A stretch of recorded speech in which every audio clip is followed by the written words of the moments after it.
구독과 좋아요 눌러주시고요. 이제 사연 시작하겠습니다. 안녕하세요. 저는 박영자라고 합니다. 정말 기가 막혔던 제 이야기 좀 들어주세요. 저는 올해 67세입니다. 남편과 사별한 지 5년째, 혼자서 32평 아파트에 살고 있습니다. 아들 하나가 전부인데 그 아들이 3년 전에 결혼을 했어요. 며느리 혜진이와는 처음에 정말 잘 지냈거든요. 얼굴도 예쁘고 성격도 차분하고 무엇보다 아들을 잘 챙겨주는 게 고마웠습니다. 아들 부부는 제가 사는 아파트에서 지하철로 20분 거리에 신혼집을 얻었어요. 가끔 주말에 찾아와서 같이 밥도 해먹고 시장도 보러 가고 그랬습니다. 혜진이가 어머니 혼자 계시니까 심심하시죠? 라며 과일도 자주 사다 주고 반찬도 만들어 가져다 주곤 했어요. 정말 고마운 며느리였습니다. 그런데 1년 전부터 뭔가 달라지기 시작했어요. 처음엔 별거 아닌 것 같았는데 지금 생각해보니 그때부터 이상한 신호들이 있었거든요. 가장 먼저 눈에 띈 건 혜진이의 표정이었습니다. 예전엔 제 앞에서 항상 밝게 웃었는데 어느 순간부터는 억지로 짜낸 듯한 미소를 짓더라고요. 그리고 아들과 대화할 때 제가 끼어들면 순간 얼굴이 굳어지는 게 보였어요.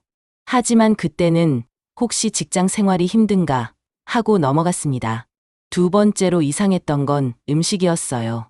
혜진이가 만든 반찬을 드시라고 가져다 주는데 맛이 예전 같지 않았거든요.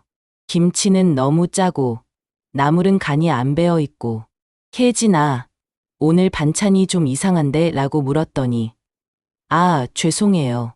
요즘 일이 바빠서 대충 만들었나 봐요. 라고 대답하더군요.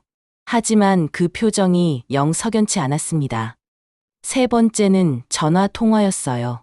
예전엔 혜진이가 전화를 받으면 어머니 안녕하세요 하며 밝게 인사했는데 어느 날부터는 네, 어머님 하고 딱딱하게 받더라고요. 그리고 통화도 금방 끝내려고 하고 말이에요. 혜진아, 주말에 같이 시장 갈까? 라고 물으면 아, 그날은 약속이 있어서요 라며 핑계를 대기 시작했습니다. 그래도 그때까지는 신혼생활 적응하느라 바쁘겠지라고 생각했어요. 젊은 부부들이 다 그런 거라고 여겼거든요.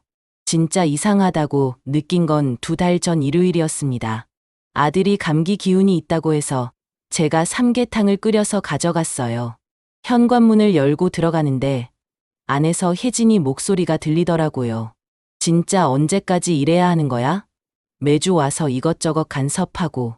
처음엔 전화 통화하는 줄 알았어요. 그런데 아들 목소리가 들렸습니다. 엄마가 뭘 간섭한다고 그래? 간섭 아니고 뭐야? 음식 맛없다고 태클 걸고 집 정리 어떻게 했다고 이것저것 말하고 나도 스트레스 받는다고. 그 순간 제 손에서 삼계탕 그릇이 떨어질 뻔했습니다. 제가 언제 간섭을 했다는 건지 그냥 관심 있어서 물어본 것뿐인데 말이에요. 아들이 조용히 대답했어요. 엄마 혼자 사시니까 외로우실 거 아니야. 그냥 조금만 참아줘. 참아준다고? 지호야, 나도 한계가 있어. 매번 웃으면서 좋은 며느리 연기하는 것도 이제 지겨워. 연기라고요? 그 말이 제 가슴을 찌르더군요. 그동안 혜진이가 저한테 보여준 모든 친근함이 연기였다는 얘기잖아요. 저는 조용히 현관문을 닫고 복도에 서 있었어요. 가슴이 막 뛰고 손이 덜덜 떨리더라고요. 어떻게 해야 할지 몰라서 그냥 집으로 돌아왔습니다. 그날 밤 잠을 한 잠 못 잤어요. 혜진이 말이 계속 머릿속에서 맴돌았거든요. 좋은 며느리 연기라니. 정말 충격이었습니다. 다음 날 아들이 전화를 걸어왔어요. 엄마, 어제 삼계탕 가져다 주신다고 하셨는데 안 오셨네요. 아, 그냥 너희들 바쁠 것 같아서. 바쁘긴 뭐가 바빠요. 혜진이도 엄마 기다렸는데. 혜진이가 기다렸다고요? 저를 간섭쟁이라고 하면서요. 아들은 아직 혜진이가 어떤 말을 했는지 모르는 것 같았어요. 그 후로 일주일 동안은 아들 집에 가지 않았습니다. 그런데 혜진이가 갑자기 문자를 보내왔어요. 어머님, 요즘 어떻게 지내세요? 바쁘시나 봐요. 오랜만에 뵙고 싶어요. 읽으면서 소름이 돋았어요. 저한테는 이렇게 다정하게 문자를 보내면서 아들한테는 제 험담을 하고 있었던 거잖아요. 그때까지만 해도 저는 혜진이와 직접 얘기해서 오해를 풀어야겠다고 생각했습니다. 혹시 제가 모르는 사이에 실수를 했을 수도 있잖아요. 그래서 혜진이한테 전화를 걸었어요. 혜진아, 엄마가 커피 한 잔 사줄게. 시간 될 때 나와줄 수 있겠니? 아, 네, 어머님. 언제요? 내일 오후 2시에 우리 집 앞 카페에서 만날까? 네, 알겠습니다. 통화를 끊고 나니 가슴이 두근거렸어요. 좋은 얘기를 할 건 아니지만 그래도 오해를 풀면 되겠다 싶었거든요. 다음 날 오후 약속한 카페에 10분 일찍 도착해서 기다리고 있는데 혜진이가 왔어요. 평소보다 화장을 진하게 하고 브랜드 가방을 메고 왔더라고요. 그 가방이 꽤 비싸 보이길래 아들 월급으로 저런 걸 살 수 있나 하는 생각이 들었어요. 어머님, 오래 기다리셨어요? 아니야, 나도 방금 왔어. 뭐 마실래? 아메리카노요. 커피를 주문하고 마주 앉았는데 혜진이 표정이 영 어색했어요. 억지로 미소를 짓고 있는 게 눈에 보였거든요. 혜진아, 엄마가 오늘 부른 이유가 있어. 네, 말씀하세요. 혹시 엄마가 너희한테 간섭을 많이 하니? 엄마는 그런 마음이 아니었는데 그 말을 꺼내는 순간 혜진이 얼굴이 확 굳어지더라고요. 그리고 잠깐 당황하는 기색을 보였어요. 아니에요, 어머님. 무슨 말씀이세요? 지난주에 너희 집에 갔다가 우연히 들었거든. 네가 지호한테 엄마 간섭이 싫다고. 혜진이가 커피잔을 든 손이 살짝 떨렸어요. 그리고 한참 침묵하더니 이렇게 말했습니다. 어머님이 그런 말씀을 들으셨군요. 죄송해요. 그냥 제가 너무 예민했나 봐요. 사과를 하긴 했지만 진심이 담겨 있지 않다는 게 느껴졌어요. 오히려 들키고 말았네 하는 표정이었거든요. 엄마도 혼자 살면서 외로웠나 봐. 앞으로는 조심할게. 아니에요, 어머님. 저도 적응하는 시간이 필요했던 것 같아요. 이제 괜찮아요. 그렇게 말은 했지만 분위기가 전혀 풀리지 않았어요.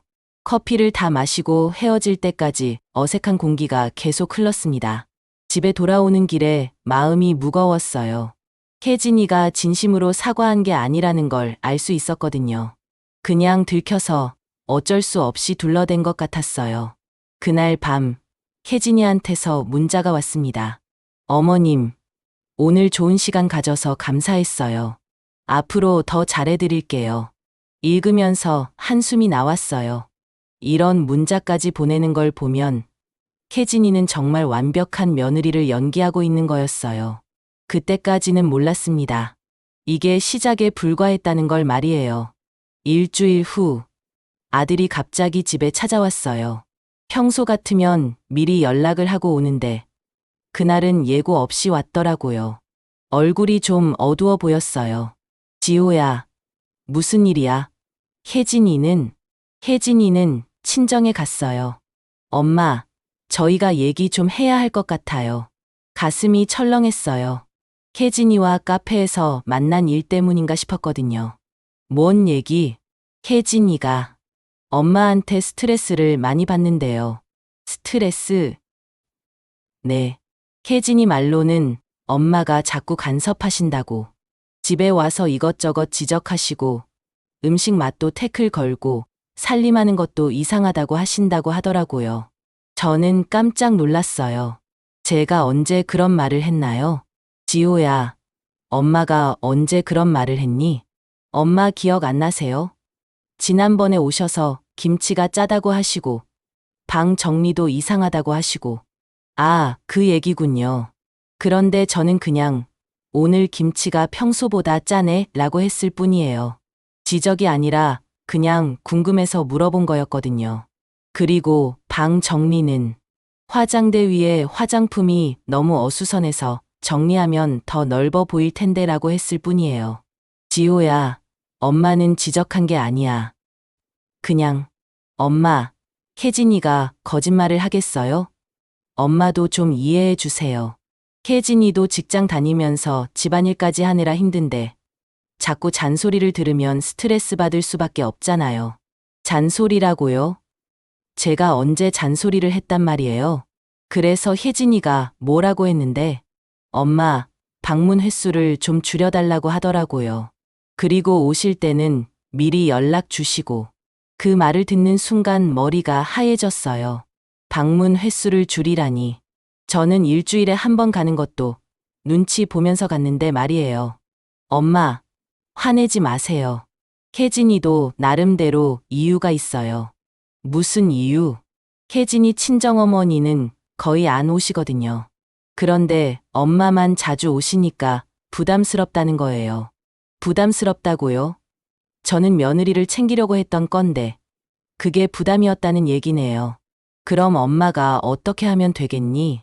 일단은 방문을 좀 줄여주시고 오실 때도 미리 연락 주세요. 그리고 혜진이가 하는 일에 대해서는 별 말씀 안 하셨으면 좋겠어요. 아들의 말을 듣고 있으니 기가 막히더라고요. 혜진이가 저를 어떤 시어머니로 만들어놨는지 알겠었어요. 간섭쟁이의 잔소리꾼인 시어머니로 말이에요.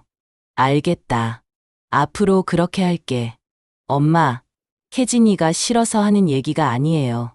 그냥 서로 편하게 지내자는 뜻이에요. 편하게 지내자고요?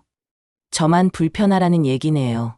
아들이 돌아간 후 하루 종일 멍하니 있었어요. 그동안 제가 혜진이를 위해서 한 것들이 모두 간섭이었다는 게 믿어지지 않았거든요. 반찬 가져다 주는 것도, 함께 시간 보내는 것도, 관심 갖고 물어보는 것도 모두 부담이었다니. 그날 밤, 잠들기 전에 혜진이 카카오톡 프로필을 봤어요. 사진이 바뀌어 있더라고요. 친구들과 고급 레스토랑에서 찍은 사진이었어요. 그 레스토랑이 한 끼에 10만 원은 넘는 곳이라는 걸 알고 있었거든요. 아들 월급으로 저런 곳을 갈 수 있나 하는 생각이 또 들었어요.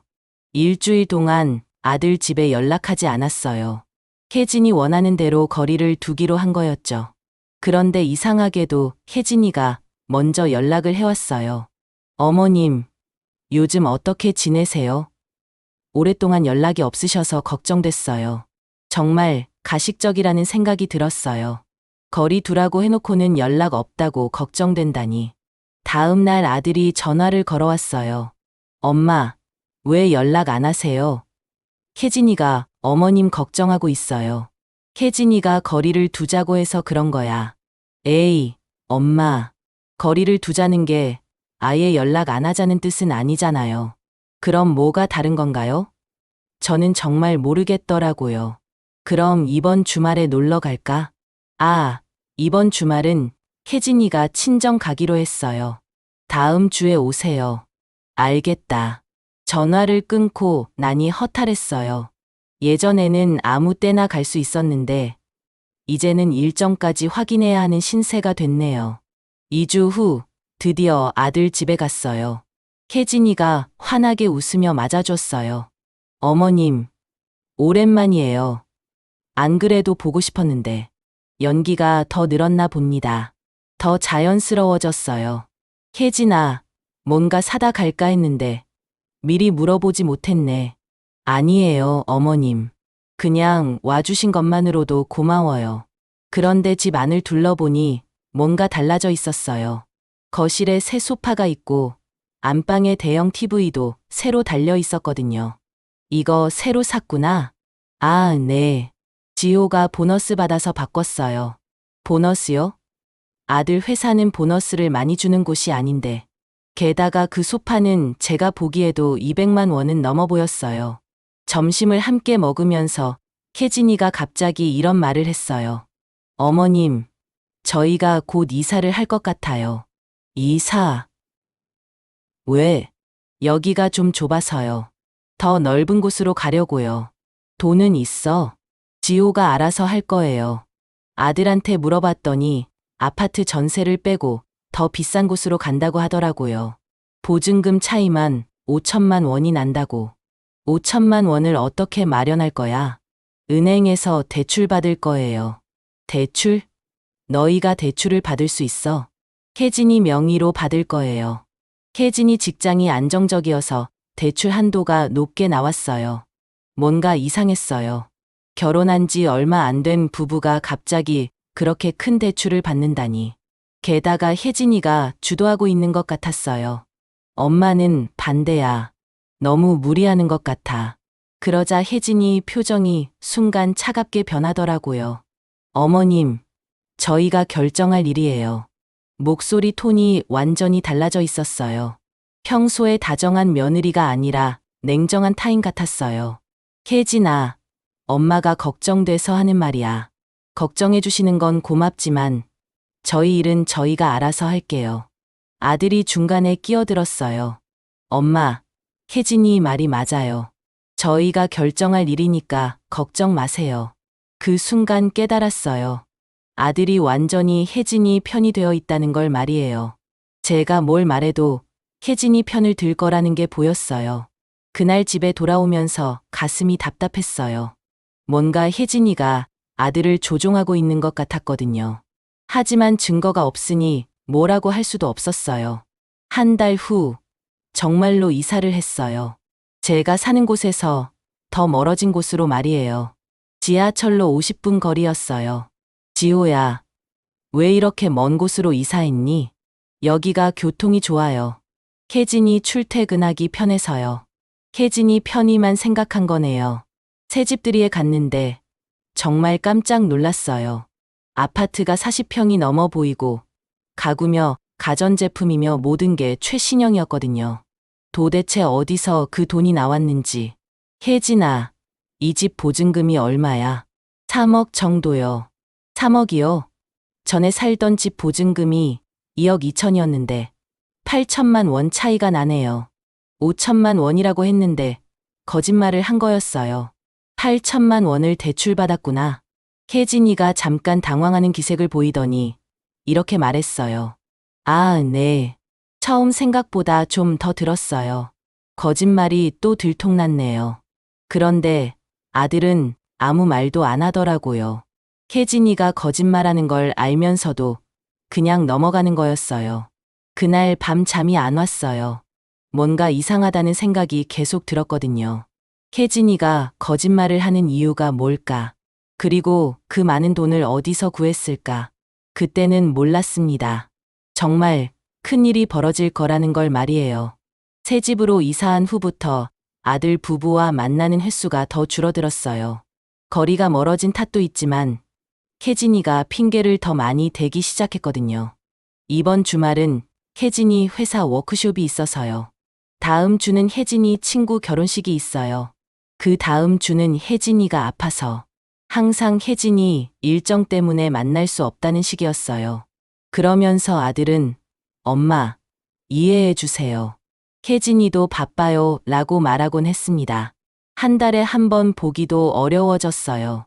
만나더라도 혜진이는 예전처럼 친근하게 대하지 않았어요. 형식적인 인사만 하고 대화도 최소한으로만 했어요. 그러던 어느 날 정말 충격적인 일이 벌어졌습니다. 제가 혈압약을 먹고 있는데 약이 떨어져서 병원에 갔어요. 그런데 병원 앞 카페에서 혜진이를 봤거든요. 중년 남자와 함께 앉아서 진지하게 얘기를 하고 있었어요. 처음에는 혜진이 아버지인가 했는데 혜진이 아버지는 돌아가셨거든요. 그럼 누구지? 멀리서 지켜보니 그 남자가 혜진이 손을 잡고 있었어요. 그리고 혜진이가 웃으면서 뭔가를 받아들고 있더라고요. 서류 같은 것이었어요. 가슴이 두근거렸어요. 설마 하는 생각이 들었거든요. 그날 저녁 아들한테 전화를 걸었어요. 지호야, 혜진이 오늘 뭐 했어? 회사에 갔다가 친정 엄마 병원 모시고 갔다고 하던데요. 왜요? 친정 엄마 병원이요? 그런데 제가 본 건 중년 남자와 카페에서 만나는 거였는데 아무것도 아니야. 그냥 궁금해서. 전화를 끊고 나니 머리가 복잡했어요. 혜진이가 또 거짓말을 한 거잖아요. 친정 엄마 병원이라고 했는데 실제로는 모르는 남자와 만났으니까요. 며칠 후 아들이 집에 왔어요. 얼굴이 상기되어 있고 뭔가 좋은 일이 있는 것 같았어요. 엄마, 좋은 소식이 있어요. 무슨 소식? 혜진이가 승진됐어요. 대리에서 과장으로요. 그래? 축하할 일이네. 그래서 회식도 하고 선물도 사주고 그랬어요. 혜진이가 정말 능력 있다니까요. 승진이라.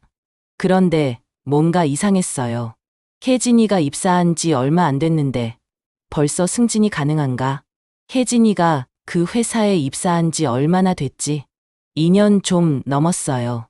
2년 만에 대리에서 과장으로? 일반적이지 않은 것 같았어요. 게다가 혜진이가 일하는 회사가 그렇게 승진이 빠른 곳인지도 의문이었고요. 승진하면 월급이 많이 올라. 네, 꽤 많이 올랐어요. 그래서 혜진이가 명품 시계를 하나 사고 싶다고 하더라고요. 명품 시계요. 승진했다고 바로 명품을 사고 싶다니. 뭔가 앞뒤가 안 맞는 것 같았어요. 얼마짜리? 300만 원 정도요. 혜진이가 평소에 갖고 싶어 했던 거예요. 300만 원이요? 승진한 지 며칠 만에 300만 원짜리 시계를 사고 싶다고 하다니. 그날 아들이 돌아간 후 밤새 생각했어요. 뭔가 석연치 않은 일들이 계속 벌어지고 있었거든요. 혜진이의 거짓말, 갑작스러운 승진, 계속되는 고급 소비. 일주일 후, 우연히 혜진이 회사 근처를 지나게 됐어요. 치과 예약이 그 근처에 있어서 갔다가 혹시나 해서 혜진이 회사 건물을 봤거든요. 그런데 이상한 걸 발견했어요. 회사 건물 1층 로비에 있는 회사 안내판을 보니 혜진이가 다닌다고 한 회사 이름이 없었어요. 이상하네. 혹시 다른 건물인가? 건물 관리사무소에 가서 물어봤어요. 혹시 이 건물에 기획이라는 회사 있나요? 아니요. 그런 회사는 없는데요. 예전에 있었나? 아니요. 지금 직원이 다니고 있다고 해서요. 확실히 없습니다. 혹시 주소를 잘못 아셨나요? 주소를 잘못 알았을 리가 없어요. 아들한테 여러 번 들었거든요. 그날 집에 돌아와서 인터넷으로 혜진이 회사를 검색해봤어요. 그런데 검색해도 나오지 않더라고요. 이상해서 아들한테 다시 물어봤어요. 지호야, 혜진이 회사 정확한 이름이 뭐지? 기획이요. 왜요? 그 회사 인터넷에서 찾아봐도 안 나오네. 아, 작은 회사라서 홈페이지가 없을 수도 있어요. 작은 회사라고요? 그런데 2년 만에 과장으로 승진시켜주는 회사가요. 며칠 후 결정적인 순간이 왔어요. 혜진이가 갑자기 전화를 걸어왔어요. 어머님, 혹시 시간 되시면 만나서 상의 드릴 일이 있어요. 무슨 일? 전화로는 말씀드리기 어려워서요. 중요한 일이에요. 목소리가 평소보다 진지했어요. 혹시 임신 소식인가 하는 기대도 들었고요. 다음 날 카페에서 만났는데 혜진이 표정이 영 심각했어요. 그리고 뭔가 서류를 들고 왔더라고요. 어머님, 저희가 집을 한 채 더 사려고 해요. 집을 한 채 더? 네. 투자용으로요. 지금이 기회라고 하더라고요. 투자용 부동산이요? 갑자기 무슨 소리인지. 혜진아, 너희가 지금 대출도 있는데 집을 또 살 수 있어. 그래서 어머님께 부탁드리려고요. 나한테? 혜진이가 서류를 제 앞에 밀어놓았어요. 어머님 아파트를 담보로 대출을 받으려고 해요. 그 말을 듣는 순간 머리가 하얘졌어요. 제 집을 담보로 대출을 받겠다고요? 혜진아, 갑자기 무슨 소리야? 어머님, 이건 정말 좋은 기회예요. 부동산이 지금 오르고 있어서 1년만 기다리면 몇 천만 원은 벌 수 있어요. 그래도 내 집을 담보로. 어머님, 저희가 매달 이자는 다 갚을 거예요. 어머님은 아무것도 안 하셔도 돼요. 그냥 서류에만 도장 찍어주시면. 도장만 찍어달라고요? 제 집을 담보로 잡히는데 도장만 찍으면 된다고요? 혜진아, 엄마가 생각할 시간을 좀 줘. 어머님, 이 기회를 놓치면 안 돼요. 다음 주까지 계약해야 한대요. 다음 주까지요? 왜 이렇게 급하게 서두르는 건지. 그래도 이런 중요한 일을 혼자 결정할 수는 없어. 지호랑도 얘기해봐야지. 지호는 이미 동의했어요. 어머님만 허락해 주시면 돼요. 아들이 동의했다고요? 제 집을 담보로 잡는데요. 그날 집에 돌아와서 바로 아들한테 전화를 걸었어요. 지호야, 혜진이가 엄마 집을 담보로 대출받겠다는데 정말이야? 아, 네. 엄마한테 말씀드렸나 봐요. 너도 찬성하는 거야?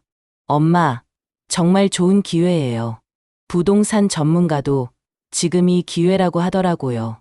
지호야, 엄마 집이야. 함부로 담보로 잡을 수 있는 게 아니라고. 엄마, 걱정 마세요. 저희가 이자 다 갚을 거고, 1년 후에는 투자금 회수해서 대출도 다 갚을 거예요. 1년 후에 회수한다고요? 부동산이 1년 만에 그렇게 많이 오를 거라고 확신하는 근거가 뭔가요? 엄마가 반대야. 엄마, 한 번만 도와주세요. 저희가 정말 간절해요. 아들의 목소리가 간절했어요. 하지만 뭔가 이상했어요. 왜 이렇게 급하게 서두르는 건지, 왜 하필 제 집을 담보로 잡으려고 하는 건지, 일주일 동안 고민했어요. 아들 부부를 도와주고 싶은 마음도 있었지만, 제 집을 잃을 수도 있다는 두려움이 더 컸어요. 그런데 혜진이가 매일 전화를 걸어왔어요. 어머님, 결정하셨어요? 어머님, 시간이 얼마 안 남았어요. 어머님, 이번 기회를 놓치면 정말 후회하실 거예요. 마지막 날, 혜진이가 울면서 전화를 걸어왔어요. 어머님, 제발 도와주세요. 저희가 정말 간절해요. 어머님이 도와주시지 않으면 저희는 큰 손해를 봐요. 큰 손해요? 무슨 손해를 본다는 건지. 결국 그날 밤 아들이 집에 왔어요. 혜진이도 함께 왔는데 눈이 빨갛게 부어 있었어요. 엄마, 제발 도와주세요. 이번만이에요. 두 사람이 무릎까지 꿇더라고요. 그 모습을 보니 마음이 약해졌어요. 아들이 그렇게까지 간절하게 부탁하는데, 알겠다. 도와줄게. 정말요? 어머님, 감사해요. 혜진이가 얼른 서류를 꺼내더라고요. 미리 준비해 온 거였어요. 어머님, 여기에 도장만 찍어주시면 돼요. 도장을 찍고 나니 뭔가 불안했어요. 하지만 이미 늦었어요. 이틀 후, 혜진이가 환하게 웃으면서 말했어요. 어머님, 정말 감사해요. 어머님 덕분에 저희가 큰 기회를 잡았어요. 그 웃음이 이상하게 차갑게 느껴졌어요. 마치 제가 함정에 빠진 것 같은. 그때는 몰랐습니다. 이게 시작에 불과했다는 걸 말이에요. 서류에 도장을 찍고 일주일이 지났는데 아들 부부가 갑자기 연락이 뜸해졌어요. 예전에는 그래도 며칠에 한 번씩은 안부 전화라도 했는데 아예 소식이 없더라고요. 걱정이 돼서 제가 먼저 전화를 걸었어요. 지호야, 잘 지내니? 그 일은 어떻게 됐어? 아, 네. 잘 진행되고 있어요. 바빠서 연락 못 드렸어요. 투자는 잘 됐고, 네. 계약도 끝났고 다 잘 됐어요. 그런데 목소리가 어딘지 어색했어요. 뭔가 숨기는 것 같았어요. 언제 한번 놀러 갈까?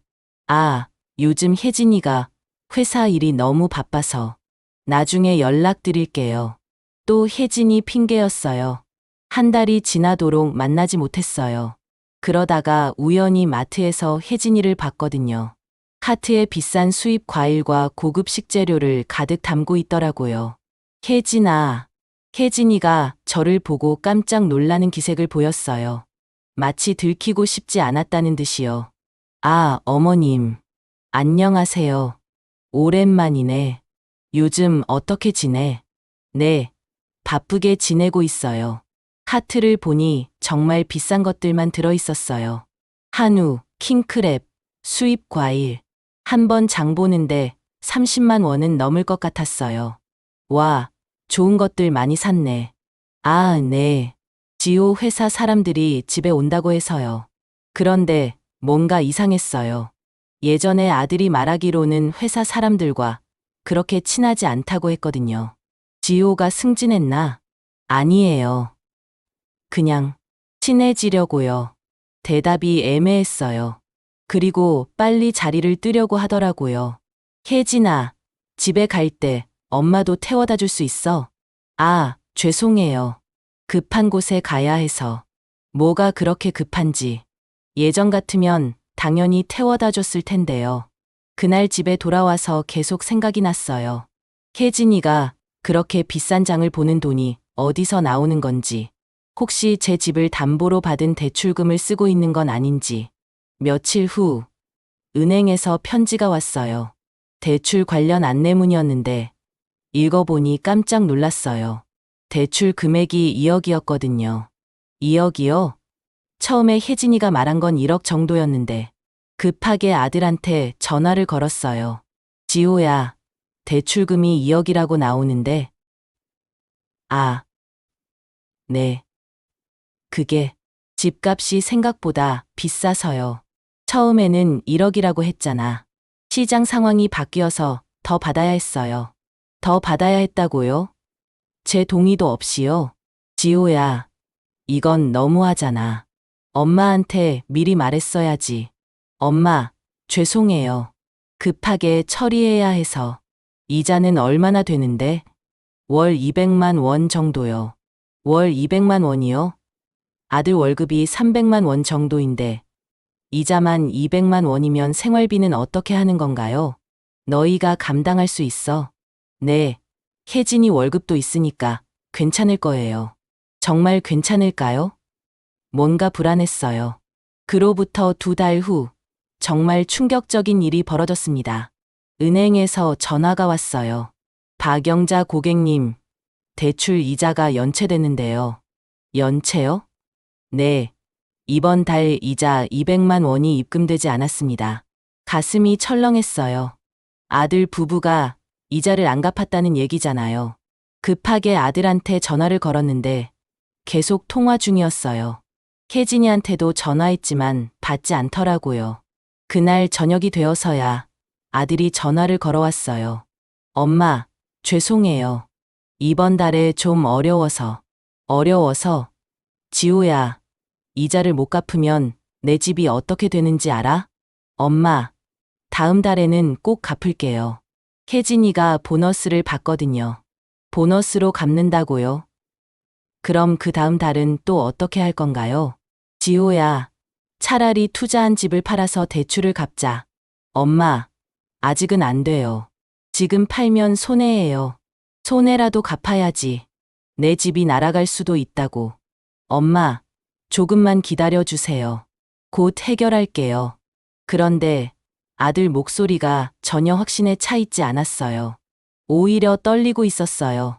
다음 날 직접 아들 집에 갔어요. 예고 없이 갔는데 집에 아무도 없더라고요. 관리사무소에 물어보니 며칠째 나가서 안 들어왔다고 하더라고요. 어디 간 거지? 걱정이 되어서 계속 전화를 걸었는데 두 사람 다 전화를 받지 않았어요. 3일 후에야 아들이 전화를 걸어왔어요. 엄마, 죄송해요. 급한 일이 있어서 출장을 갔었어요. 출장. 혜진이도? 네. 혜진이 회사 일로 같이 갔어요. 말이 안 됐어요. 두 사람이 같은 출장을 갈 이유가 없잖아요. 지호야, 솔직히 말해. 지금 무슨 일이 벌어지고 있는 거야? 한참 침묵하더니 아들이 떨리는 목소리로 말했어요. 엄마, 투자한 집에 문제가 생겼어요. 무슨 문제? 사기였어요. 그 업체가 사기였던 것 같아요. 사기라고요? 제 집을 담보로 받은 2억이 사기당했다는 얘기인가요? 지호야, 정확히 어떻게 된 거야? 계약금 주고 나서 연락이 안 돼요. 그 회사가 없어진 것 같아요. 머리가 하얘졌어요. 2억이 날아갔다는 얘기잖아요. 그럼 제 집은 어떻게 되는 건가요? 얼마나 잃었어? 계약금으로 5천만 원 줬어요. 5천만 원만? 아니요. 중도금도 줬어요. 중도금이 얼마? 1억 5천만 원. 총 2억을 다 잃었다는 얘기였어요. 제 집을 담보로 받은 돈을 모두 사기당했다는 얘기였어요. 그 순간 정말 기절할 뻔했어요. 67세의 집을 잃게 될 위기에 처한 거잖아요. 지호야, 어떻게 이럴 수 있어? 엄마 집이 어떻게 되는지 알아? 엄마, 죄송해요. 정말 죄송해요. 어떻게든 해결할게요. 어떻게 해결할 건가요? 2억을 어디서 구한다는 건가요?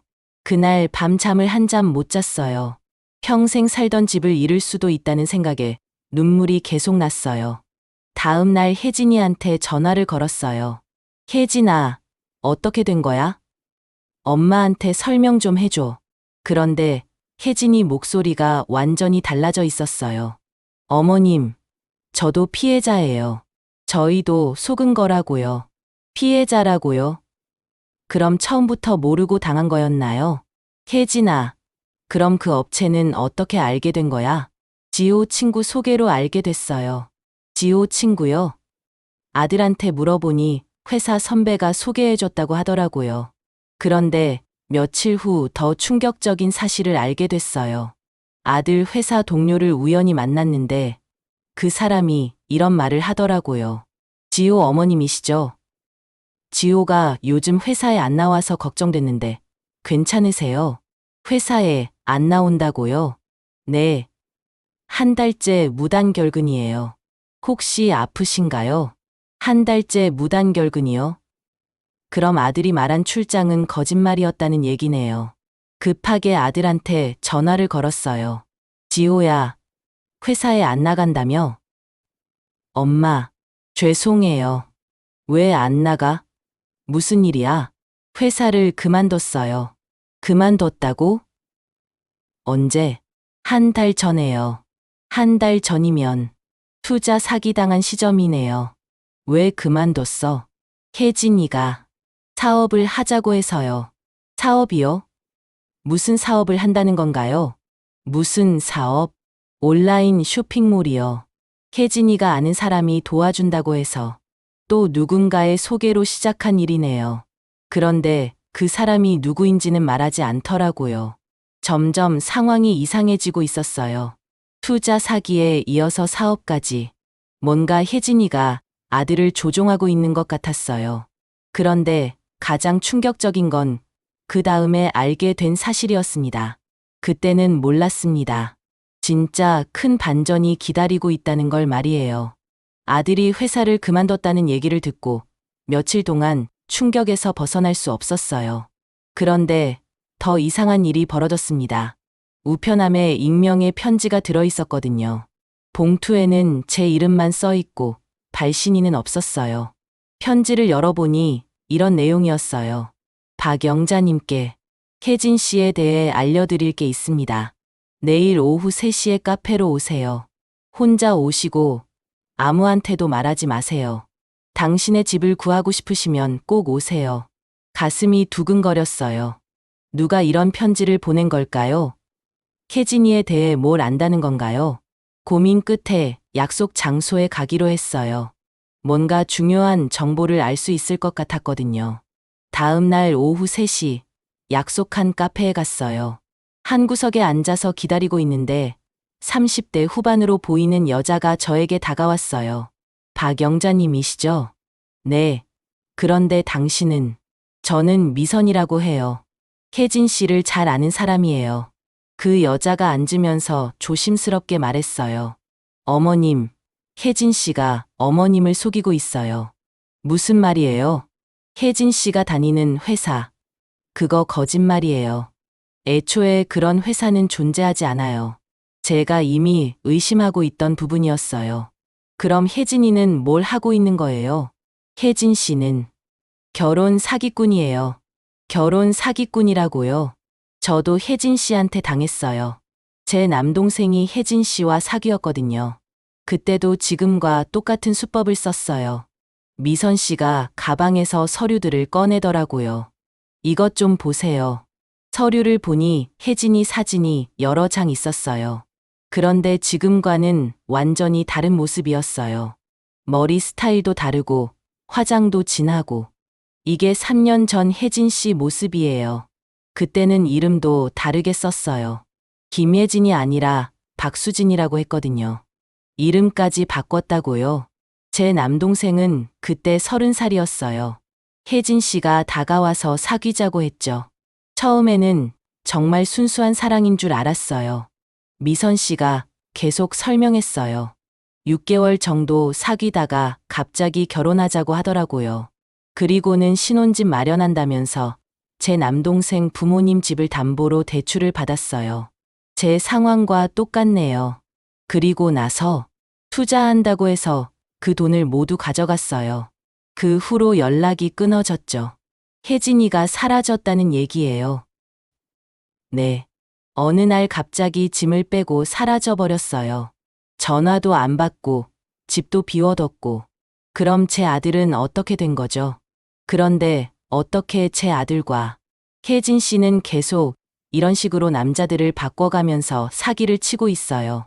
어머님 아들도 다음 타겟이었던 거죠. 머리가 복잡했어요. 그럼 아들과의 결혼도 처음부터 사기가 목적이었다는 얘기인가요? 증거가 있어요. 미선 씨가 휴대폰을 꺼내더라고요. 혜진 씨가 제 남동생한테 보낸 문자들이에요. 그때도 똑같은 말을 했거든요. 투자 기회니, 부동산이 오른다니. 문자를 보니 정말 똑같았어요. 심지어 문구까지 비슷했어요. 그리고 이것도 보세요. 다른 사진을 보여줬는데 혜진이가 다른 남자와 찍은 사진이었어요. 그런데 그 남자가 제가 병원 앞 카페에서 본 그 중년 남자였어요. 이 남자는 누구예요? 혜진 씨 실제 남자친구예요. 혜진 씨는 이 남자와 함께 이런 사기를 치고 있어요. 실제 남자친구라고요. 그럼 제 아들은 뭐가 되는 건가요? 어머님, 혜진 씨는 지금도 이 남자와 살고 있어요. 어머님, 아들은 그냥 이용당하고 있는 거예요. 그 말을 듣는 순간 온몸이 떨렸어요. 제 아들이 완전히 속고 있었다는 얘기잖아요. 미선 씨는 왜 저한테 이런 얘기를 해주는 거예요? 제 남동생이 혜진 씨 때문에 완전히 망가졌거든요. 부모님은 집을 잃었고 남동생은 우울증에 걸려서 지금도 치료받고 있어요. 혜진 씨를 그냥 둘 수는 없어요. 미선 씨가 눈물을 글썽이더라고요. 그래서 혜진 씨를 계속 추적하고 있었어요. 어머님 아들과 결혼했다는 것도 그래서 알게 됐고요. 그럼 경찰에 신고는 안 했어요? 했죠. 하지만 결혼 사기는 증명하기가 어려워요. 혜진 씨가 워낙 교묘하게 하거든요. 지금 저희가 할 수 있는 게 뭐가 있을까요? 증거를 모아야 해요. 혜진 씨가 사기를 쳤다는 확실한 증거를요. 미선 씨가 제안했어요. 어머님이 도와주시면 혜진 씨를 잡을 수 있어요. 어떻게요? 혜진 씨가 실제로 어디서 뭘 하고 있는지 확인하는 거예요. 그리고 그 남자친구와의 관계도 증명하고요. 생각해보니 그게 맞는 것 같았어요. 그냥 당하고만 있을 수는 없잖아요. 어떻게 하면 되죠? 일단 혜진 씨 행동을 추적해야 해요. 어머님 아들한테는 절대 말하면 안 되고요. 다음 날부터 미선 씨와 함께 혜진이를 미행하기 시작했어요. 혜진이가 말한 직장으로 가보니 역시 그런 회사는 없었어요. 그럼 혜진이는 낮에 뭘 하고 있는 걸까요? 며칠 동안 지켜보니 충격적인 사실을 발견했어요. 혜진이가 강남의 한 오피스텔에서 나오는 걸 봤거든요. 그리고 그 중년 남자와 함께 있었어요. 저기가 혜진 씨가 실제로 사는 곳이에요. 미선 씨가 말했어요. 그럼 우리 아들과는 어떻게 지내는 거죠? 아마 일주일에 몇 번만 가는 것 같아요. 어머님 아들은 혜진 씨가 출장 간다고 속이고 있는 거죠. 정말 치밀한 사기였어요. 일주일 후 결정적인 증거를 잡았어요. 혜진이가 그 남자와 함께 은행에 가는 걸 따라가서 봤거든요. 그들이 제 집 담보 대출금을 인출하는 모습을 목격했어요. 미선 씨가 몰래 동영상을 찍었어요. 이제 증거가 있어요. 혜진 씨가 사기꾼이라는 걸 증명할 수 있어요. 그리고 더 충격적인 사실도 알게 됐어요. 혜진이가 제 아들한테 임신했다고 거짓말을 하고 있었던 거예요. 아들이 갑자기 전화를 걸어와서 말하더라고요. 엄마, 혜진이가 임신했어요. 정말? 네. 그래서 병원비가 좀 필요해요. 혹시 엄마가 도와주실 수 있을까요? 또 돈을 달라는 거였어요. 이번에는 임신을 핑계로. 얼마나 필요한데? 500만 원 정도요. 산부인과에서 정밀 검사를 받아야 한대요. 500만 원이요? 정밀 검사에 그렇게 많은 돈이 필요한가요? 지호야, 엄마가 혜진이와 같이 병원에 가면 안 될까? 아, 그건 혜진이가 부끄러워해서요. 나중에 안정되면 인사드리겠다고 해요. 부끄럽다고요? 시어머니한테 임신 소식을 알리는 게 부끄러운 일인가요? 그날 밤 미선 씨한테 전화를 걸었어요. 혜진이가 임신했다고 하는데 이것도 거짓말일까요? 당연히 거짓말이에요. 혜진 씨는 아이를 가질 수 없어요. 왜요? 예전에 수술을 받아서요. 제 남동생한테도 똑같은 거짓말을 했었거든요. 정말 뻔뻔한 사람이네요. 이제 어떻게 하죠? 혜진 씨를 직접 만나서 따져봐야 해요. 증거를 들이밀면서요. 미선 씨가 계획을 세웠어요. 혜진 씨를 불러내서 모든 걸 공개하는 거예요. 어머님 아들도 함께 불러서 진실을 알게 하고요. 다음 날 혜진이한테 전화를 걸었어요. 혜진아, 엄마가 임신 축하 선물을 주고 싶어서 시간 될 때 만날 수 있을까? 아, 네 어머님. 언제요? 내일 오후 3시에 카페에서 만나자. 지호도 함께 오라고 해줘. 네, 알겠습니다. 드디어 모든 게 끝날 시간이 다가왔어요. 다음 날 약속한 카페에 미선 씨와 함께 갔어요. 미선 씨는 다른 테이블에 앉아서 대기하고 있었고요. 혜진이와 아들이 함께 왔어요. 혜진이는 평소와 다르게 화장을 진하게 하고 왔더라고요. 어머님, 안녕하세요. 혜진아, 앉아. 아들이 환하게 웃으면서 말했어요. 엄마, 혜진이 임신해서 정말 기뻐요. 그래, 정말 축하할 일이지. 저는 조용히 가방에서 미선 씨가 준 사진들을 꺼냈어요. 혜진아, 이거 한번 봐줄래? 사진을 테이블 위에 놓았어요. 혜진이가 다른 남자와 찍은 사진들이었어요. 혜진이 얼굴이 순간 하얘졌어요. 이게 뭐예요? 네가 더 잘 알지 않을까? 아들이 사진을 보더니 어리둥절한 표정을 지었어요. 혜진아, 이 남자가 누구야? 혜진이가 대답하지 못하고 있는데 미선 씨가 우리 테이블로 왔어요. 안녕하세요, 혜진 씨. 아니, 박수진 씨라고 불러야 하나요? 혜진이가 미선 씨를 보더니 완전히 당황했어요.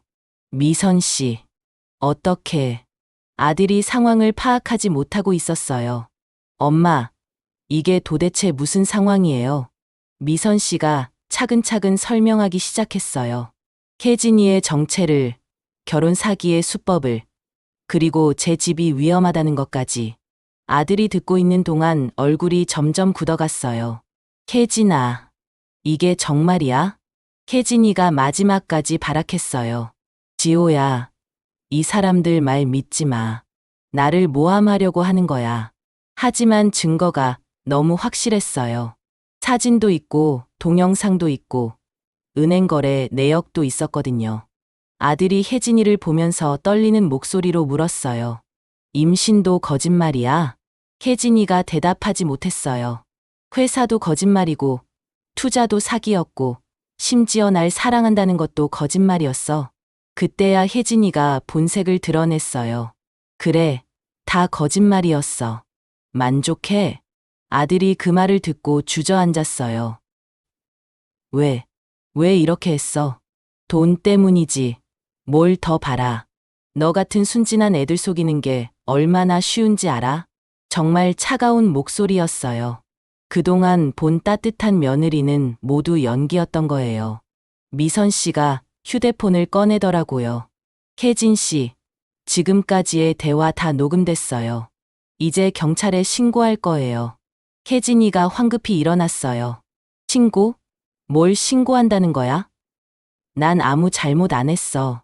결혼 사기, 문서 위조, 사기죄. 혜진 씨가 한 일들이에요. 혜진이가 도망가려고 했지만 미선 씨가 미리 경찰에 신고해 놨더라고요. 카페 밖에서 경찰이 기다리고 있었어요. 그렇게 혜진이는 현장에서 체포됐습니다. 아들은 충격에서 헤어나지 못하고 계속 울고 있었어요. 엄마, 정말 미안해요. 내가 너무 바보였어요. 지호야, 이제 됐어. 엄마도 미안해. 그날부터 정말 힘든 시간이 시작됐어요. 혜진이 때문에 잃은 돈을 되찾기 위해 법정 싸움을 해야 했거든요. 하지만 그래도 다행인 건 진실을 알게 됐다는 거였어요. 혜진이가 체포된 후 정말 정신없는 나날들이 이어졌어요. 경찰 조사를 받고 변호사를 만나고 법원에 다니고 67세에 이런 일을 겪게 될 줄 누가 알았겠어요. 다행히 미선 씨가 모은 증거들과 제가 직접 목격한 것들 덕분에 혜진이의 죄가 명확하게 드러났어요. 혜진이는 결혼 사기, 문서 위조, 사기죄 등으로 3년형을 선고받았습니다. 그리고 혜진이와 함께 사기를 친 그 중년 남자도 잡혔어요. 그 사람이 주범이었더라고요. 여러 여자들을 이용해서 수십억 원을 사기친 전문 사기꾼이었어요. 하지만 돈을 되찾는 건 쉽지 않았어요.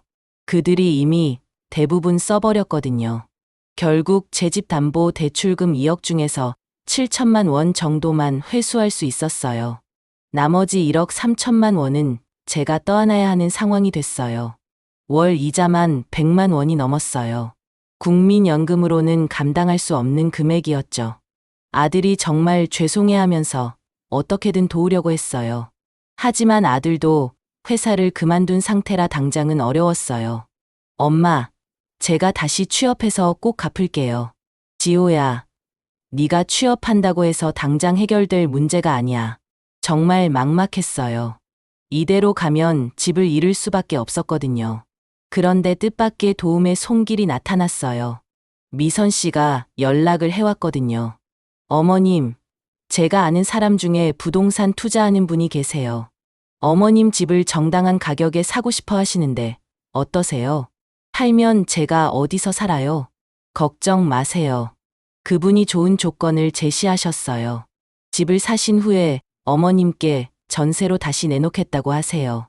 전세금으로 대출을 갚고 어머님은 계속 그 집에서 사실 수 있어요. 정말 좋은 조건이었어요. 대출도 갚고 집도 잃지 않을 수 있었거든요. 그분을 만나보니 정말 좋은 분이었어요. 50대 중반의 사업가셨는데 부모님을 모시고 사는 분이라 제 상황을 이해해 주시더라고요.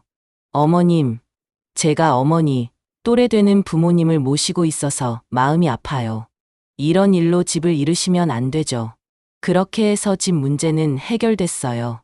법적으로는 그분 소유가 됐지만 저는 전세 형태로 계속 살 수 있게 됐어요. 월세도 시세보다 훨씬 저렴하게 해주셨고요. 아들은 한동안 우울증에 시달렸어요. 3년간 혜진이한테 완전히 속아서 살았다는 게 큰 충격이었던 것 같아요. 엄마, 제가 정말 바보였어요. 혜진이가 저를 사랑한다고 믿었는데. 지호야, 사람이 누구나 실수할 수 있어. 중요한 건 이제 진실을 안다는 거야. 그런데 엄마는 어떻게 의심하셨어요? 처음에는 나도 몰랐어. 그런데 뭔가 이상한 일들이 계속 일어나니까 눈치채게 됐지. 아들이 정신을 차리는 데는 6개월 정도 걸렸어요. 그 사이에 상담도 받고 취업 준비도 다시 했어요. 다행히 예전 직장에서 복직 제안이 왔어요. 혜진이 사기 사건이 언론에 나오면서 아들이 피해자라는 걸 알게 된 거죠. 지호 씨, 다시 돌아오세요. 저희도 잘못 판단했습니다. 아들이 복직하고 나서 조금씩 안정을 찾아갔어요. 그리고 혜진이 때문에 생긴 빚을 갚기 위해 열심히 일했어요. 1년 후 아들이 새로운 사람을 만났어요. 이번에는 정말 좋은 사람이었어요. 회사 동료였는데 아들의 상황을 다 알고도 따뜻하게 받아줬어요. 어머님, 안녕하세요. 민지라고 해요. 어머님, 지호 오빠 일로 많이 힘드셨죠? 제가 앞으로 잘 돌봐드릴게요. 정말 진실한 사람이라는 게 느껴졌어요. 혜진이와는 완전히 달랐어요. 민지는 처음 만날 때부터 솔직했어요. 어머님, 저희 부모님께도 인사드리고 싶어요. 그리고 혹시 걱정되시는 게 있으면 뭐든 물어보세요. 투명하고 숨기는 게 없었어요. 연봉도 정확히 알려줬고, 가족 상황도 자세히 설명해줬어요. 6개월 후에 두 사람이 결혼했어요. 이번에는 정말 조촐하게 했어요. 양가 가족만 모여서 식사하는 정도로요. 엄마, 이번에는 정말 신중하게 결정했어요. 민지는 정말 좋은 사람이에요. 그래, 엄마도 알아. 민지는 진짜야. 민지는 혜진이와 정반대였어요. 허세 부리지 않고, 거짓말하지 않고, 자신의 이야기를 솔직하게 해줬어요. 결혼 후에도 저를 정말 잘해줬어요. 일주일에 한 번씩은 꼭 안부 전화를 하고, 한 달에 2번은 놀러와서 같이 시간을 보냈어요. 어머님, 요즘 어떻게 지내세요? 불편한 거 없으세요? 괜찮아, 민지야. 너무 신경 쓰지 마. 아니에요, 어머님. 저희가 챙겨드려야죠. 혜진이 때문에 잃었던 따뜻함을 민지가 다시 찾아줬어요. 2년이 지난 지금, 아들 부부는 아기를 가졌어요. 이번에는 정말 기쁜 소식이었어요. 어머님, 초음파 사진이에요. 손주 보세요. 진짜 손주를 볼 수 있게 됐어요. 혜진이의 거짓 임신이 아닌 진짜 손주 말이에요. 미선 씨와는 지금도 연락하고 지내요. 혜진이 사건 이후로 가까워졌거든요. 어머님, 요즘 어떠세요? 덕분에 잘 지내고 있어. 미선 씨가 도와주지 않았으면 어떻게 됐을지. 제 남동생도 많이 좋아졌어요. 새로운 사람 만나서 결혼 준비 중이에요. 정말 다행이네. 우리는 모두 혜진이라는 악몽에서 벗어날 수 있었어요. 혜진이는 감옥에서 출소한 후 다른 지역으로 떠났다고 들었어요. 다시는 이런 일을 저지르지 않았으면 좋겠지만 솔직히 믿기 어려워요. 지금 생각해보면 정말 위험한 고비였어요. 하마터면 집도 잃고 아들도 잃을 뻔했거든요. 그래도 이 일을 통해서 배운 게 많아요. 첫째, 너무 쉽게 믿으면 안 된다는 것. 아무리 가족이라고 해도 큰 결정을 할 때는 신중해야 해요. 둘째, 이상한 일이 계속 일어나면 그냥 넘어가지 말고 끝까지 파봐야 한다는 것. 제가 처음에 의심했던 것들이 다 맞았거든요. 셋째, 혼자 해결하려고 하지 말고 도움을 청해야 한다는 것. 미선 씨 도움이 없었으면 진실을 밝힐 수 없었을 거예요. 넷째, 세상에는 나쁜 사람도 있지만 좋은 사람도 많다는 것. 집을 사주신 분, 미선 씨, 민지. 정말 좋은 사람들을 많이 만났어요. 요즘 저는 평온하게 지내고 있어요. 아침에 일어나서 동네 한 바퀴 산책하고 전통시장에서 장도 보고 아들 부부와 영상통화도 하고 가끔 혜진이 생각이 나기도 해요. 그때 제가 더 빨리 눈치챘으면 아들이 덜 상처받았을 텐데 하는 후회도 들고요. 하지만 이제는 괜찮아요. 진짜 며느리 민지가 있고 곧 손주도 태어날 거고 무엇보다 우리 가족이 다시 화목해졌으니까요. 제가 지켜야 할 건 이제 이 소중한 일상이에요. 진짜 가족의 따뜻한 말이에요. 어려운 시간이었지만 그 덕분에 진짜 소중한 것이 무엇인지 알게 됐어요. 돈이나 집보다도 서로를 믿고 아끼는 마음이 가장 중요하다는 걸 말이에요. 지금 이 글을 읽고 계신 분들도 혹시 이상한 일이 계속 일어나면 그냥 넘어가지 마세요. 의심스러우면 끝까지 파보시고 혼자 고민하지 말고 믿을 만한 사람에게 도움을 청하세요. 그리고 무엇보다 가족이라는 이름으로 무리한 요구를 해온다면 한 번 더 생각해 보세요. 진짜 가족이라면 서로를 위험에 빠뜨리지 않거든요. 저는 이제 정말 괜찮습니다. 아니, 괜찮은 정도가 아니라 행복해요. 진짜 가족의 소중함을 다시 느낄 수 있게 됐으니까요. 오늘도 민지가 전화를 걸어왔어요.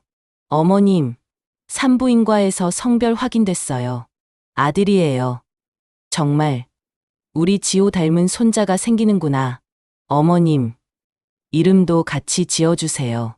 할머니가 지어주신 이름이 가장 의미 있을 것 같아요. 이런 따뜻한 대화를 나눌 수 있다는 게 얼마나 감사한지 몰라요. 혜진이와 보낸 그 암울했던 시간을 생각하면 정말 꿈만 같아요. 요즘은 손자 이름을 생각하느라 즐거운 고민에 빠져 있어요. 아들이 어렸을 때 지었던 이름의 의미도 다시 생각해보고 이번에는 어떤 뜻을 담을지 고민하고 있거든요. 민지야, 할아버지가 돌아가시기 전에 손자 이름을 미리 생각해 두신 게 있어. 정말요? 어떤 이름이에요?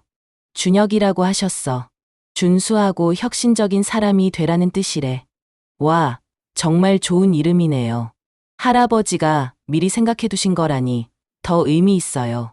남편이 살아계실 때 손자에 대한 이야기를 자주 했었거든요. 우리 아들이 결혼하면 손자 이름은 내가 지어줘야지라고 하시면서 몇 개 후보를 정해두셨었어요. 그때는 그냥 농담인 줄 알았는데 지금 보니 정말 소중한 선물을 남겨주신 거였네요. 며칠 후 아들과 민지가 집에 왔어요. 민지 배가 이제 제법 나와서 임신한 게 확실히 보였어요. 혜진이의 거짓 임신과는 달리 정말 생명이 자라고 있는 게 느껴졌어요. 어머님, 오늘 초음파 찍은 거 보여드릴게요. 민지가 초음파 사진을 꺼내는데 정말 신기하더라고요. 작은 손가락, 발가락까지 다 보였어요. 이게 우리 손자구나. 눈물이 났어요. 정말 기쁜 눈물이었어요. 어머님, 울지 마세요. 좋은 일인데. 그래, 너무 기뻐서 그래. 그날 저녁 같이 저녁을 먹으면서 민지가 이런 말을 했어요. 어머님, 저희가 아기용품 사러 갈 건데 같이 가실래요? 내가 가도 되겠니? 당연하죠. 할머니가 직접 골라주시는 게 좋죠. 혜진이었다면 절대 이런 제안을 하지 않았을 거예요. 항상 저를 배제하려고 했거든요. 다음 주 토요일, 세 사람이 함께 아기용품점에 갔어요. 작은 옷들, 신발들, 장난감들, 모든 게 너무 귀여웠어요. 이거 어때요, 어머님? 민지가 작은 신발을 들고 물어보더라고요. 예쁘네. 그런데 신생아는 이것보다 더 작은 걸 신어야 할 거야. 아, 정말요? 어머님이 계셔서 다행이에요. 저희는 잘 몰라서 이런 대화를 나누는 게 얼마나 자연스럽고 따뜻한지. 혜진이와 함께였다면 상상할 수도 없는 일이었어요. 그날 집에 돌아와서 손자 방을 꾸밀 생각에 마음이 들떴어요. 예전에 아들이 쓰던 방을 손자 방으로 만들어주기로 했거든요. 일주일 후 아들과 민지가 이사 온다고 연락이 왔어요. 엄마, 저희가 엄마 아파트 근처로 이사 오려고 해요. 왜? 지금 사는 곳도 괜찮잖아. 아기가 태어나면 엄마 도움이 필요할 것 같아서요. 그리고 민지도 엄마랑 가까이 살고 싶다고 해요. 정말 고마운 일이었어요. 혜진이는 저와 멀어지려고만 했는데 민지는 오히려 가까이 오려고 하네요. 민지가 정말 그렇게 말했어? 네. 어머님께 산후조리도 배우고 싶다고 하더라고요. 이사 준비를 도와주면서 정말 바쁜 날들을 보냈어요. 하지만 즐거운 바쁨이었어요. 혜진이 때와는 전혀 다른 느낌이었거든요. 새 집은 제 아파트에서 걸어서 10분 거리였어요. 가까우면서도 적당한 거리였죠. 어머님, 이제 자주 뵐 수 있겠네요. 그래. 하지만 너희 부부만의 시간도 필요하니까 너무 자주 가지는 않을게. 아니에요, 어머님. 자주 오세요. 저희가 좋아요. 진심이 느껴지는 말이었어요. 2달 후, 드디어 손자가 태어났어요. 새벽 2시에 아들이 전화를 걸어왔어요. 엄마, 태어났어요. 건강한 아들이에요. 병원으로 달려갔어요. 신생아실에서 작은 손자를 보는 순간 또 눈물이 났어요. 정말 작고 예쁘네. 민지가 힘들어하면서도 웃고 있었어요. 어머님, 준혁이 어때요? 완벽해. 정말 완벽한 우리 손자야. 그날부터 정말 바쁜 나날이 시작됐어요. 민지 산후조리도 도와주고 손자 돌보는 것도 도와주고. 하지만 정말 행복한 바쁨이었어요. 어머님, 준혁이가 어머님을 제일 좋아하는 것 같아요. 어머님이 안으면 바로 잠들어요. 그래? 할머니 목소리가 좋은가 보다. 손자를 안고 있으면 모든 걱정이 사라졌어요. 혜진이 때문에 겪었던 그 모든 고통들이 의미 있는 일이었다는 생각이 들었어요.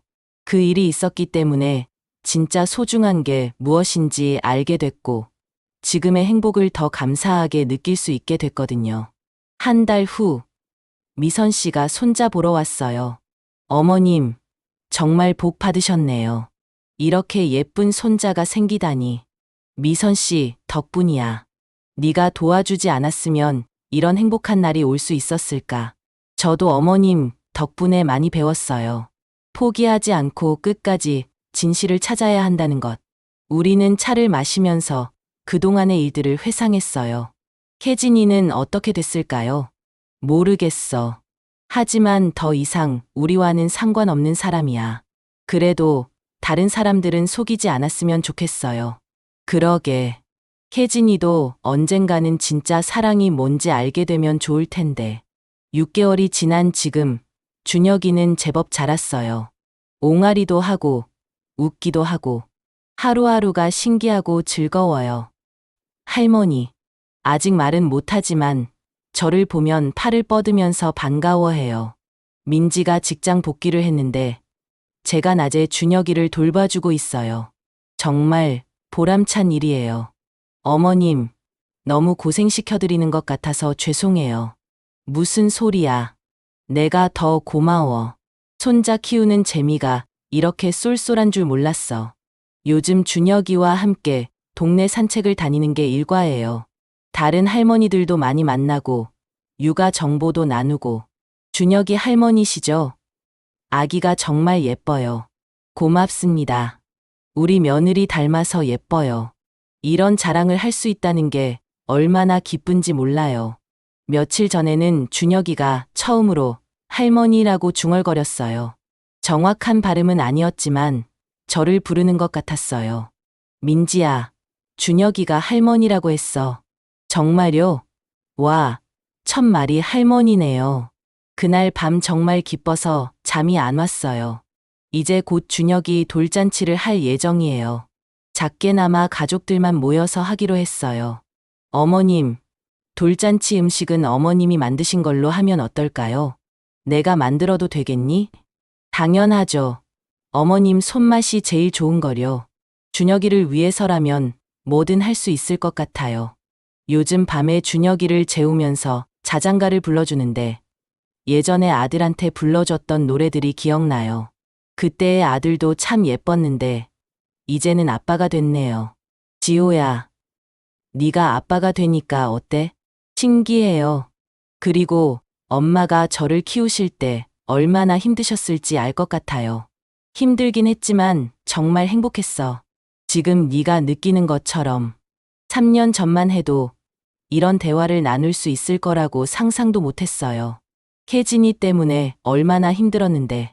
하지만 이제는 정말 괜찮아요. 아니, 괜찮은 정도가 아니라 너무 행복해요. 오늘도 준혁이가 제 품에서 새근새근 잠들어 있어요. 이 작은 생명이 우리 가족에게 가져다 준 기쁨이 얼마나 큰지. 혜진이 사건은 정말 힘든 일이었지만 그 덕분에 진짜 소중한 것이 무엇인지 알게 됐어요.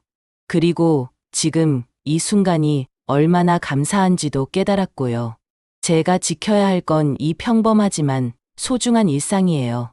손자의 웃음소리, 며느리의 따뜻한 말, 아들의 든든한 모습. 이런 것들이야말로 진짜 행복이거든요. 돈 많고 화려한 것보다 서로를 진심으로 아끼고 보살피는 마음이 훨씬 소중하다는 걸 이제야 제대로 알게 됐어요. 앞으로도 이 소중한 가족과 함께 평범하고 따뜻한 날들을 보내고 싶어요. 준혁이가 자라는 모습을 지켜보고 아들 부부가 더욱 행복해지는 모습을 보면서 말이에요. 그리고 혹시라도 이런 일을 겪고 계신 분들이 있다면 포기하지 말고 끝까지 진실을 찾으시길 바라요. 힘들더라도 반드시 좋은 결과가 있을 거예요. 마지막으로 여러분도 지금 곁에 있는 소중한 사람들을 더 아껴주세요. 당연하다고 생각하지 말고 매일매일 감사한 마음으로 사세요. 저는 이제 정말로 행복합니다.